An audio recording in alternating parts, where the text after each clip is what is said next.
अस्सलाम वालेकुम and welcome back. दोस्तों, इस वक्त दुनिया में दो ट्वीट्स का बहुत ज़्यादा रोला पड़ चुका है और ये कभी किसी ने ऐसा सोचा भी नहीं था कि पाकिस्तान कभी इस पोजीशन में भी आएगा कि पाकिस्तान डायरेक्ट इजराइल को मुखातिब करके, जो फेक स्टेट है ऑक्यूपाइड फ़लस्तीन, इसको मुखातिब करके पाकिस्तान डायरेक्ट धमकी देगा उसको और उसको इस तरीके से डील करेगा। पहले तो ये पाकिस्तान को जो दुनिया में इस वक्त बहुत ज़्यादा इज़्ज़त मिल रही है, कभी पहले ऐसा नहीं हुआ था कि पाकिस्तान के ऊपर लोग इस बात का इन्हिसार करेंगे कि पाकिस्तान दुनिया में जो बड़ी बड़ी पावर्स कहलाती हैं उनके फैसले करवाने के लिए पाकिस्तान उनको कान से पकड़कर पाकिस्तान में ला रहा है। इस्लामाबाद के अंदर वहाँ पर कान से पकड़ के पाकिस्तान को ला रहा है, भाई इधर आओ, लड़ना झगड़ना बंद करो और यहाँ पर जो है मुज़ाकरात होंगे उनके। ये पाकिस्तान के लिए किसी एजाज़ से कम नहीं है। पाकिस्तान अगर ऐसी ताकत ना रखता तो कभी भी पाकिस्तान की बात ना सुनी जाती।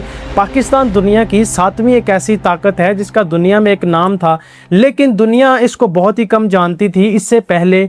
लेकिन अब जो होने जा रहा है उसको एक साइड पे रखते हैं। लेकिन सबसे पहले ये जो दो ट्वीट्स हैं इनके बारे में बहुत रोला पड़ा हुआ है, क्योंकि ये ट्वीट जो पाकिस्तान की तरफ से किया गया था वो एक ऐसी स्टेट को मुखातिब करके किया गया था जिसको हम काबिल कबूल ही नहीं करते, जिसको हम तस्लीम ही नहीं करते। और ये हमारे पासपोर्ट पे लिखा हुआ है कि हम पूरी दुनिया में कहीं पर भी ट्रैवल कर सकते हैं सिवाय इजराइल के, क्योंकि हम इसको एक स्टेट मानते ही नहीं। लेकिन पहली बार पाकिस्तान के डिफेंस मिनिस्टर ख्वाजा मोहम्मद आसिफ, उन्होंने इजराइल को डायरेक्ट मुखातिब करके जो है वो धमकी दी है और साथ ही में इसका डायरेक्ट इजराइल की तरफ से रद्द-ए-अमल भी आया था। दोनों ट्वीट्स दुनिया के अंदर बहुत ज़्यादा वायरल हो रहे हैं। कहा जा रहा है कि एक ट्वीट जो है वो डिलीट हो चुका है, जो पाकिस्तानी डिफेंस मिनिस्टर की तरफ से था, वो ट्वीट डिलीट हो चुका है। सबसे पहले ख्वाजा मोहम्मद आसिफ साहब का ट्वीट आज पढ़ने में बड़ा मज़ा आएगा, क्योंकि बहुत ही कम लीडर्स होते हैं जो इस तरह की स्टेटमेंट्स देते हैं और इस तरह खुल के सामने आते हैं। शायद इसको किसी वजह से डिलीट करवाया होगा, क्योंकि ऐसे स्टेटमेंट्स खुल के नहीं देने चाहिए, इससे पॉलिटिक्स का या कंट्री के ऊपर बहुत ज़्यादा असर पड़ता है। ख्वाजा मोहम्मद आसिफ साहब ने डायरेक्ट इजराइल को जो है वो मुखातिब करके कहा, इजरायली शैतान और इंसानियत के लिए लानत है। इस्लामाबाद में अमन मुज़ाकरात जारी हैं, लबनान में नस्ल कशी जारी है। इसराइल पहले गजा फिर ईरान, अब लबनान के हाथों बेगुनाह शहरी मारे जा रहे हैं। खून रेजी का सिलसिला बिला रोक टोक जारी है।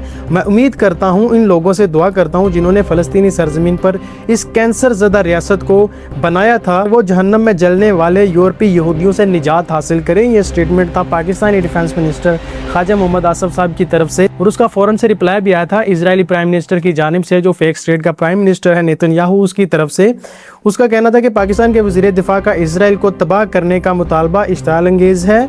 ये ऐसा बयान नहीं है जो किसी भी हुकूमत की तरफ से बर्दाश्त किया जा सकता है, ख़ास तौर पर उसकी तरफ से नहीं जो अमन के लिए गैर जानिबदार होने का दावा करते हैं। यानी फ़िलहाल तो पाकिस्तान यहाँ पर अमन करवाने की कोशिश कर रहा है। तो वो ये कह रहा था कि एक ऐसी स्टेट को बिल्कुल भी शोभा नहीं देता कि वो इस तरह की बात करे, इश्तिआल अंगेज़ी की। ऐसी बात है, पाकिस्तान ने डायरेक्ट से उसको थ्रेट्स दी थी कि तुम लेबनान के ऊपर जो भी हमला कर रहे हो वो हमारी नज़र में है, हम यहाँ पर मुज़ाकरात करने के चक्कर में हो, तुम फिर से बदमाशी कर रहे हो। यानी कि पाकिस्तान दुनिया के ऐसे बड़े शैतानों को डील कर रहा है जिसके बारे में या जिनके बारे में बात तक करने की किसी के अंदर हिम्मत नहीं थी। पाकिस्तान दोनों को पकड़ के अपने दारुल खिलाफा में यहाँ पे इकट्ठा कर रहा है, इसके बारे में किसी के अंदर बात करने तक की हिम्मत नहीं थी। वो इस वक्त पाकिस्तान में आ रहे हैं और पाकिस्तान उनको सिक्योरिटी फराहम कर रहा है और उनको पकड़ के ला रहा है कि यहाँ पर आगे बातचीत से मसले हल करो, लड़ना किसी बात का हल नहीं है। तो ऐसा किसी पाकिस्तानी ने कभी सोचा भी नहीं होगा कि पाकिस्तान की तरफ से भी ऐसा स्टेटमेंट दिया जा सकता है। उसको सीधा से तबाह करने की भी जो है वो थ्रेट्स दे दी थी। कभी किसी ने ऐसा सोचा भी नहीं होगा कि पाकिस्तान ऐसी स्टेटमेंट देगा। ये पाकिस्तान के लिए बहुत इज्जत अफजाई की बात है। पाकिस्तानियों को इस चीज़ के ऊपर फ़ख्र करना चाहिए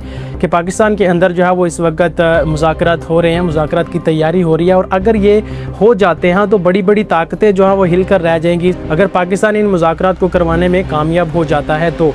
लेकिन ये इजराइल और पाकिस्तान का जो आमना सामना इस बार ट्वीट से हुआ है, ये रुकने वाला नहीं है। इसके अंदर आगे चल के भी बहुत सारी ऐसी खबरें सामने आएंगी, बहुत सारे ऐसे ट्वीट्स सामने आएंगे। इनका आमना सामना अब रुकेगा भी नहीं। जाहिर सी बात है, इजराइल को पाकिस्तान बड़े अरसे से खटक रहा है कि पाकिस्तान एक ऐसी ताकत है जो इजराइल को चंद मिनटों में ख़त्म कर सकती है।